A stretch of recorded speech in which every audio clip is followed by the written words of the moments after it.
तो हम यहाँ पे ग्रोथ देखेंगे कि ग्रोथ होती क्या है। Increase in mass and increase in number, जब मास में इंक्रीज होगा और नंबर में इंक्रीज होगा तब हम उसको ग्रोथ कह सकते हैं। इसमें भी कुछ चीज़ें हमको समझ में नहीं आती हैं तो ये भी हम देखेंगे। फिर यहाँ पे हम मल्टी सेलुलर ऑर्गेनम्स और यूनिसेलुलर ऑर्गेनम्स यहाँ पे लिखा, तो ये मल्टी सेलुलर ऑर्गेनम्स और यूनिसेलुलर ऑर्गेनम्स ये होते क्या हैं वो भी।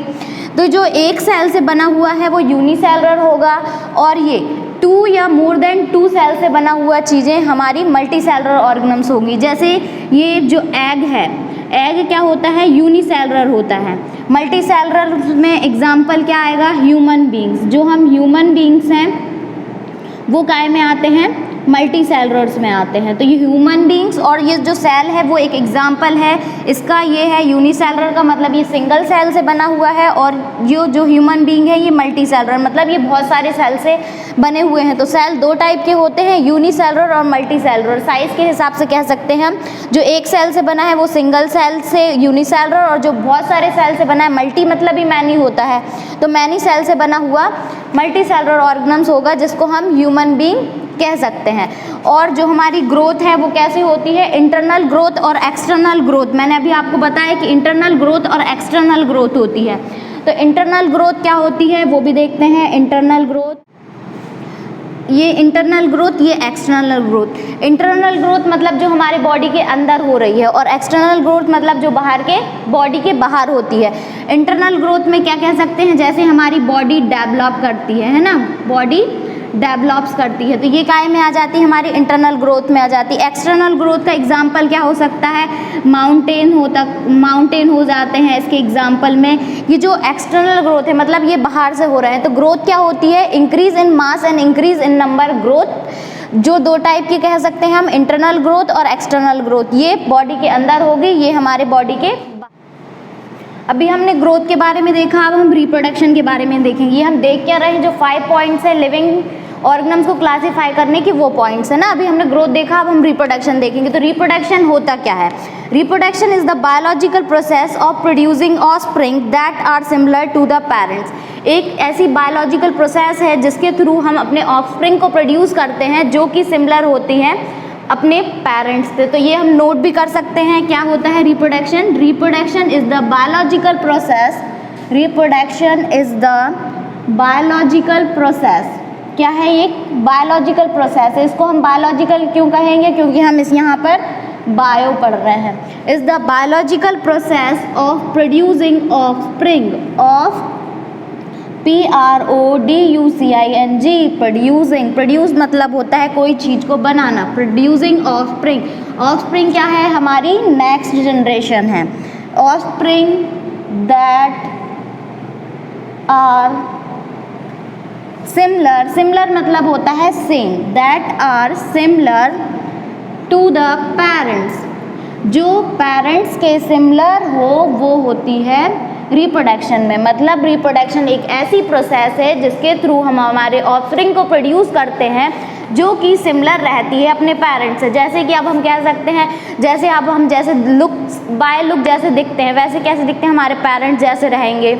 ऐसा तो है नहीं है कि जैसे कि जो हमारे हैंड्स हैं यहाँ पे जैसे डॉग का हैंड है वैसा हो जाए, ऐसा नहीं हो सकता, क्योंकि हम ह्यूमन से हम रिप्रोडक्शन के थ्रू आगे जनरेट करते हैं। तो ये इसलिए करते हैं ताकि हम अपने पेरेंट्स के सिमिलर हो सकें। तो ये जो रिप्रोडक्शन है वो कितनी टाइप्स की होती है, तब हम यहाँ देखेंगे टाइप्स ऑफ रिप्रोडक्शन। मतलब जो प्रोड्यूस करने की प्रोसेस है वो कितने टाइप की होती है। तो ये 2 टाइप्स की होती है जिसको हम कह सकते हैं sexual reproduction and asexual reproduction. Produce करने की प्रोसेस 2 फॉर्म में होती है, sexual reproduction and asexual reproduction.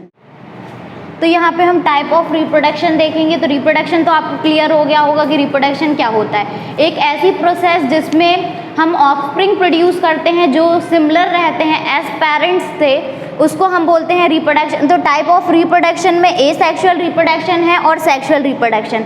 तो एसेक्सुअल रिप्रोडक्शन क्या होती है और सेक्सुअल रिप्रोडक्शन क्या होती है, इसकी डेफिनेशन है और उसके example. Sexual reproduction involve 2 parents and produce offspring that are genetically unique. मतलब यहाँ पे 2 पेरेंट्स की रिक्वायर होगी और वो जो प्रोड्यूस करेंगे वो अपने पेरेंट्स के सिमिलर होगा। जैसे ह्यूमन बींग्स, एक एग्जांपल में दे सकते हैं, ह्यूमन बींग्स जो रहते हैं वो दो पेरेंट्स मिलके अपनी एक ऑफस्प्रिंग को प्रोड्यूस करते हैं। ऑफस्प्रिंग मतलब होता है नेक्स्ट जनरेशन, जो हम नेक्स्ट जनरेशन को प्रोड्यूस कर रहे हैं। तो यहाँ पे जैसे हम एग्जांपल दे सकते हैं, एक्स और वाई मिलके क्या बनाएंगे, हमारे एक्स और वाई बनाएंगे। तो ये क्या हो जाता है, नए ऑफस्प्रिंग हम प्रोड्यूस कर रहे हैं जो कि अपने दोनों पेरेंट्स के कैरेक्टर लेके आगे बढ़ेगा, है ना। इसमें जैसे ह्यूमन बींग्स हैं, कुछ हम अपने पापा जैसे दिखते हैं, कुछ हम अपने मम्मी जैसे दिखते हैं। तो ऐसे क्यों दिखते हैं, क्योंकि आधे कैरेक्टर्स जो हैं वो हमारे पापा से आए हैं, आधे हमारे मम्मी से आए हैं, इसलिए हम थोड़े थोड़े उनके जैसे दिखते हैं। रिप्रोडक्शन का मतलब ही ये होता है कि हम उनके सिमिलर दिखेंगे। फिर यहाँ पे हम एसेक्सुअल रिप्रोडक्शन देखेंगे कि एसेक्सुअल रिप्रोडक्शन क्या होता है। एसेक्सुअल रिप्रोडक्शन में सिर्फ एक ही पेरेंट्स रिक्वायर होता है। Involve one parent and produce offspring that are genetically identical to each other and to the parents. इसमें एक ही पेरेंट्स रिक्वायर होगा, मतलब एक ही का कैरेक्टर होगा। यहाँ पे जैसे मिक्स हुए हैं वैसे यहाँ पे मिक्स नहीं होंगे, मतलब जैसे उसके पेरेंट्स हैं वैसे ही वो रहेगा एज इट इज़, उसमें कोई चेंज नहीं होगा, अगर होगा तो थोड़ा बहुत चेंज होगा। इसके एग्जाम्पल में क्या दे सकते हैं हम, fungus, east, hydra and many more, ऐसे बहुत सारे एग्जाम्पल आ जाते हैं इसमें। तो आपको ये दोनों क्लासीफाई हो गए होंगे, यहाँ क्लियर हो गए होंगे कि सेक्सुअल रिप्रोडक्शन, एसेक्सुअल रिप्रोडक्शन क्या होता है। सेक्सुअल रिप्रोडक्शन इसमें एक पेरेंट रिक्वायर होता है, दो पेरेंट्स रिक्वायर होते हैं। जैसे कि एग्जाम्पल में ह्यूमन बींग्स एक्स और वाई लेंगे तो हम एक्स वाई बनेगा, ये दोनों के कैरेक्टर यहाँ पे कॉमन लेगा। फिर एसेक्सुअल रिप्रोडक्शन में एक पेरेंट रिक्वायर होता है और जो पेरेंट रहता है उसके जो ऑफस्प्रिंग बना है वो सिमिलर होगा, इसमें नए कैरेक्टर कोई नहीं आएंगे। जैसे इसके एग्जाम्पल फंगस, ईस्ट, हाइड्रा। यहाँ पे हम देखेंगे कि मेटाबॉलिज्म और कॉन्शियसनेस होता क्या है।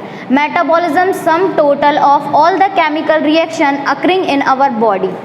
जितनी भी रिएक्शन हमारी बॉडी में टोटल हो रही हैं वो सारी मेटाबॉलिज्म के अंदर आएगी। जैसे हमने खाना खाया अभी तो वो डाइजेस्ट होगा तो उसके अंदर केमिकल रिएक्शंस होंगी। जैसे हम पढ़ते हैं कि हम जब पेट में हमारे खाना रहता है तो वो कौन सा एसिड प्रोड्यूस करता है, HCl प्रोड्यूस करता है, हाइड्रोक्लोरिक एसिड। तो वो वहाँ पे रिएक्शन हो रही होगी ना। तो हमारी बॉडी में कंटिन्यूसली कोई ना कोई रिएक्शन होती रहती है। अगर हमारी बॉडी में रिएक्शन ना होंगी तो क्या हो जाएंगे, हम नॉन लिविंग हो जाएंगे। तो ये कैरेक्टर है लिविंग होने का कि मेटाबॉलिज्म होगी, मतलब कोई रिएक्शन अंदर होगी हमारे बॉडी के। फिर हम कॉन्शियसनेस देखेंगे। कॉन्शियसनेस क्या होता है, कॉन्शियस मतलब होता है being aware of all the things which are happening around us. मतलब जितनी भी चीज़ें हमारे आजू बाजू हो रही हैं उसके बारे में हमको पता रहना, हम सोचना कि ये हो क्यों रही हैं, ऐसा क्यों है। तो ये सब चीज़ के बारे में अवेयर रहना कॉन्शियसनेस में आएगा। ह्यूमन बीइंग एक ऐसे ऑर्गेनिज्म हैं जिसको अपने अराउंड की सारी चीज़ों से मतलब रहता है। वो सोचता है कि ऐसा क्यों हो रहा है, क्या है ये क्या। तो सिर्फ ह्यूमन बीइंग ही ऐसा ऑर्गेनिज्म है जो कॉन्शियसनेस के बारे में ज़्यादा केयर करता है। जैसे कि वो देखता है कि मैं कैसा दिख रहा हूँ, मैं अच्छा लग रहा हूँ कि नहीं दिख रहा हूँ, मैं जो कर रहा हूँ वो ठीक कर रहा हूँ कि नहीं। तो ये सारी चीज़ें कॉन्शियसनेस में आएंगी। तो हमने ग्रोथ देखा कि increase in number, increase in mass growth होता है। फिर metabolism sum total of all the chemical reaction occurring our body, ये मेटाबॉलिज्म में आएगा। कॉन्शियसनेस मतलब हमारी चीज़ों जो आजू बाजू हो रही हैं उनके बारे में नोन करना, वो कॉन्शियसनेस में। फिर हमने रिप्रोडक्शन देखा कि रिप्रोडक्शन क्या होता है, production of offspring which are similar to our parents are reproduction. फिर हम अब एक टॉपिक हमारा रह गया है क्या, सेल ऑर्गेनाइजेशन। तो हम अगले टॉपिक में सेल ऑर्गेनाइजेशन के बारे में पढ़ेंगे। Thank you.